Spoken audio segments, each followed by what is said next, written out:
आणि याचा मी review share करायचा मला तुमच्यासोबत, कारण खूप साऱ्या माझ्या मैत्रिणी असतील की त्यांनाही हा त्रास आहे बेबी हेअरचा. आपण ॲलोवेरा जेल लावतो, पाणी लावतो, केस चोपून बसायला काही बसत नाही.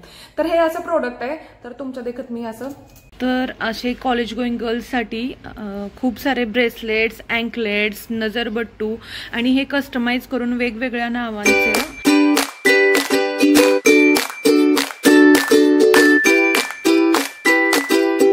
नमस्कार, Marathi mom in south India या माझ्या यूट्यूब चॅनलमध्ये तुम्हा सर्वांचं स्वागत आहे.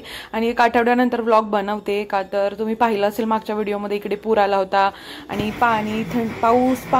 पाऊस पाणी तर आहेच, पण थंडी पण आहे कधी नव्हती.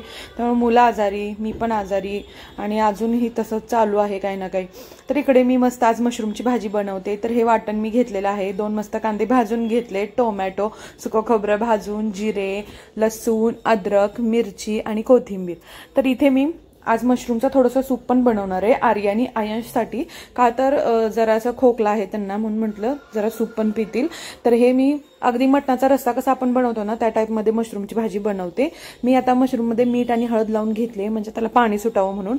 आणि झणझणीतच जरा करायचे. तेलात इथं मी आता मस्त मशरूम वगैरे ॲड करून भाजून घेतलं आणि उकळायसाठी ठेवलं. इथे मी वरती पाणी ठेवते, जसं मटणाचे करतो तसंच करायला लागली मी, कारण मस्त मिठाचा एकदम सेम टू सेम टेस्ट तशीच येते मटणाचा मिठाचा जसं असतं ना तसंच. मग इकडे माझं हे गरम होतंय सगळं, तोपर्यंत मी वाटण मिक्सरला लावून घेते. तर मी तुम्हाला सांगितलंच मी इथं काय काय ॲड केलेलं आहे. तर मी कढईमध्ये तेल गरम करायला ठेवलेलं आहे. हे वाटण बारीक झाल्यानंतर मी तेलात टाकलं आणि तेल जरा जास्तच गरम झालं. तर मी आता इकडं ग्रेव्ही बनवते. त्याच्यामध्ये मी ॲड केलेला आहे मटन ग्रेव्ही मसाला, चिकन ग्रेव्ही मसाला, थोडासा थोडीशी रेड चिली पावडर आणि चिकन मसाला तर मी करतेच, त्यात टेस्टी लागतो त्यामुळं. आणि हे मी थोडंसं सूप काढून घेतलेलं आहे मुलांसाठी. आणि इकडे पण भाजी म्हणजे सुक्कं ते मसाला वाटण तयार आहे. आता मी मशरूममध्ये हे ॲड केलेलं आहे. त्यामध्ये कोथिंबीर ॲड केली आणि कसुरी मेथी ॲड केली. तुम्हाला जर आवडत असेल कसुरी मेथी तर तुम्ही पण ॲड करू शकता. कोणाला त्याचा स्मेल नाही आवडत, वेगळं लागतं म्हणून नाही करत. तर एक नंबर भाजी झाली होती. मुलांना पण आवडली, यांना पण आवडली. तर नक्की तुम्ही ट्राय करा. मस्त अशी टेस्टी भाजी होते. त्यानंतर आम्ही गेलो हॉस्पिटलमध्ये. तर इथं मी हात लावून बसली, कारण माझ्या दाताचं रूट कॅनल होतं आणि भूल दिलेली, म्हणून मी अशी बसली. Hi hello.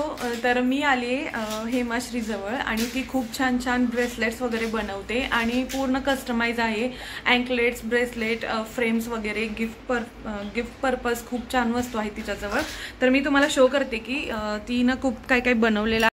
तर ही आहे हेमाश्री, जे तिचं इन्स्टा पेजचं तुम्हाला दिसत असेल, home is designing art by Hemashri. Insta page तिचं जाऊन चेक करा. तिथे तुम्हाला खूप सारे प्रोडक्ट दिसतील जे की ती कस्टमाइज करते. आणि खूप सारे ब्रेसलेट्स, नजरबट्टू, अँकलेट्स, फ्रेम्स, रिंगवाला फ्रेम असतात त्या, आणि हे किचन्स वगैरे दाखवत होती ती. आणि पेंडंट पण आहेत. खूप सुंदर असं कलेक्शन तिच्याजवळ आहे आणि हवं तसं आपल्याला कस्टमाइज करूनही देते ती. तर तुम्ही इन्स्टा पेजवरती तिच्या जाऊन नक्कीच पहा, कारण तिच्याकडे अप्रतिम असं कलेक्शन आहे. गिफ्ट रॅप खूप छान करून देते. तर हे रिंग फोटो आहेत, त्यामध्ये 20-25 फोटोज असतात. तुम्ही किचन म्हणून वापरू शकता. आपल्या मुलांचे लहानपणीचे फोटो असं सेव्ह पण करू शकता आणि ते खूप छान कार्डमध्ये येतं. छान एकदम क्वालिटीचं आहे. त्यानंतर हे दुसरे मोठ्या साईजमध्ये कार्डवाले फोटो आहेत जे बेडरूममध्ये आजकाल बघत असेल आपण की ट्रेंडिंग आहे. बेडरूममध्ये ज्या एका रिंग लाईटमध्ये किंवा जी लाईट इथं ती दाखवली तिनं त्या लाईटमध्ये हे असं पिनानी काय बोलतात चिमट्यांनी लावलेले फोटोज बघितले असेल तुम्ही खूप ठिकाणी. तसंच हे आहे. तर हे पण खूप छान आहे. And your memorable flowers can be attached. It can be preserved for long days. It cannot be breakable. It is just fortunately you can purchase for many days and it is for long lasting for many days. In this resin art, त्यानंतर हे watch, customise watch आहेत. खूप छान छान साडीवर, ड्रेसवर तुम्ही कसंही वापरू शकता आणि खूप सुंदर असं ती हवं तसं कस्टमाइज करून देते. तर तुम्ही नक्कीच तिच्या इन्स्टा पेजवरती जाऊन तिला फॉलो करा आणि तुम्ही तिच्या बनवलेल्या कस्टमाइज केलेल्या वस्तू पाहू शकता. क्लिप्स आणि या स्क्रंचेस सुद्धा तिने बनवलेल्या आहेत. ती आणि तिची मम्मी हे सगळं मला दाखवत होत्या. खूप सारे प्रोडक्ट आहेत तिच्याकडे. तर नक्कीच तुम्ही तिच्याकडून ऑर्डर करून घ्या. खूप छान असे प्रोडक्ट ती कस्टमाइज करून देते आणि ती इथं सगळं दाखवते मला की काय काय आहे तिच्याजवळ ते. दुसऱ्या दिवशी अगदी सकाळी म्हणजे 10 वाजताच गेलो होतो आम्ही भांड्यांच्या दुकानात, कारण थोडी भांड्यांची शॉपिंग करायची होती. म्हणजे माझा कुकर इतका खराब झाला होता, वाट लागलेली पूर्ण कुकरची, किती दिवस झाला चेंज करायचा होता, पण आज वेळ मिळाला. तर मला घ्यायचा होता स्टीलचा कुकर, स्टीलचा पॅन, स्टीलची कढई, पण मला फक्त एकच वस्तू भेटली आणि कुकरच्या बदल्यात मी माझा जुना कुकर मोडीला दिला आहे, जे गावात आपण करतो तेच. म्हटलं काय कसं ना, थोडे तर पैसे येऊ द्या म्हणून. पूर्ण खराब पण झाला, त्याला ठेवून काय करू म्हटलं. मग हा स्टीलचा कुकर मी फायनली घेतलेला आहे. घरी आल्यानंतर काय करायचं म्हणून मुलांसाठी रात्री चपाती जास्त शिल्लक राहिला, तर ह्याचं मी सँडविच बनवलं होतं. तुम्ही बघू शकताय, पिंक फिलिंग आहे बटाट्याची वगैरे, आणि एकदम क्रिस्पी बनले. तुम्ही बघताय हे जे ग्रे हेअर तर आहेच म्हणा, पण बेबी हेअरचा जो त्रास आहे, तर बाहेर जात असताना नेहमी काही ना काही होत असतं की मस्त आपण तयार वगैरे होत असतो, पण थोड्या वेळाने हवेमध्ये गेल्यानंतर वाऱ्यात गाडीवर वगैरे सगळं ना केस खराब होतात. आणि आता हे माझे बेबी हेअर आहेत, तर असं पूर्ण ना शिंग फुटल्यागत दिसत असते आणि हे खूप विचित्र दिसतं.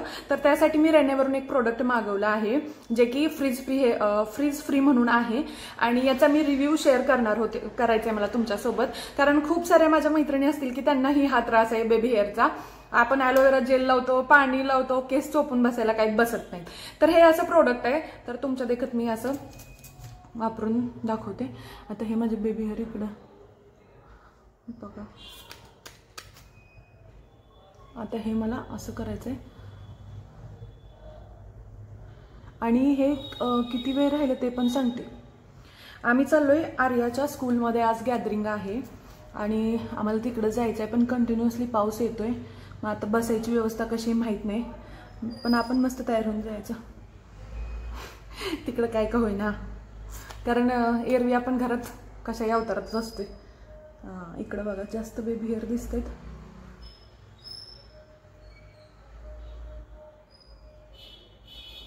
हे आता थोड्या वेळाने पूर्ण सेट होते. तुम्हाला जर असं प्रोडक्ट मागवायचं असेल, वॅक्स स्टिक पण भेटते. आणि कसं होतं की आपण बाहेर गेल्यानंतर जरा व्यवस्थित दिसतो, एकतर भुतागत असं ते 2 शिंगा लागत. माझं तर नेहमी असं होत असतं, हे केस कायम असे बाहेर येत असतात. मी त्याला काहीतरी करत असते असं क्लिपने वगैरे. पण आता हे मागचे केस,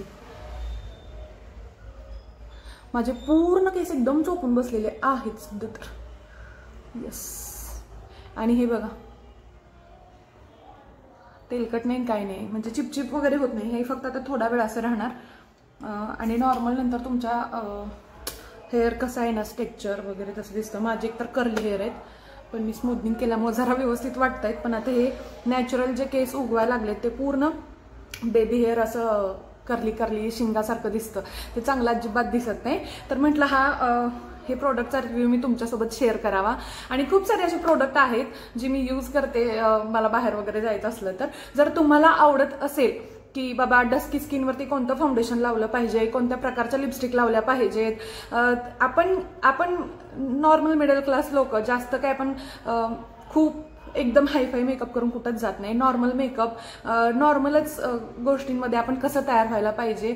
मी घरात कशीही राहू दे, पण बाहेर जाताना मला आवडतं मस्त मेकअप करून जायला. आणि माझी डस्की स्किन टोन आहे, तर मी कोणत्या प्रकारचं फाउंडेशन वापरते. आणि खूप जण मला माझ्या मैत्रिणी विचारतात की बाबा, मला विचारतात की तू कोणतं फाउंडेशन वापरते, किंवा मी त्यांना ऑर्डरही करून देत असते, किंवा लिपस्टिक असू द्या काही असू द्या मी ऑर्डर करून देते. मग मला असं वाटलं की मी हा व्हिडिओ तुमच्यासोबत शेअर करावा की डस्की स्किनवर कोणतं फाउंडेशन वापरलं पाहिजे, किंवा आपले डाग लपवण्यासाठी आपण थोडक्यात काय केलं पाहिजे. खूप 2-3 हजारात जायची गरज नाही. कमी पैशामध्ये आपण खूप छान काही आपण चांगला मेकअप करू शकतो वगैरे. इथं माझ्या पिंपल्स आहेत, म्हणजे पिंपल्सचे डाग आहेत, पण आता तुम्हाला दिसत नसतील. मी काय जास्त काय पार्लर म्हणजे असं काय केलेलं नाही आहे, कोर्स वगैरे काय असं. पण मला आवडतं असं काहीतरी जास्त टिप्स वगैरे शेअर करायला, किंवा कोणी विचारलं तर.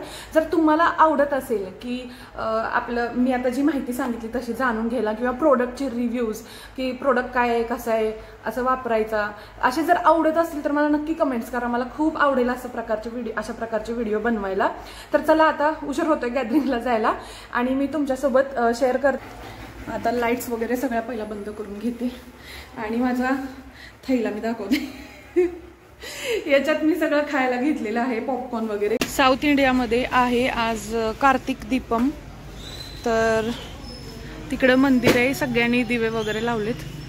इकडं पण आंटीने लावलेत दिवे. आणि हे बघा पाऊस आताच पडून गेलाय.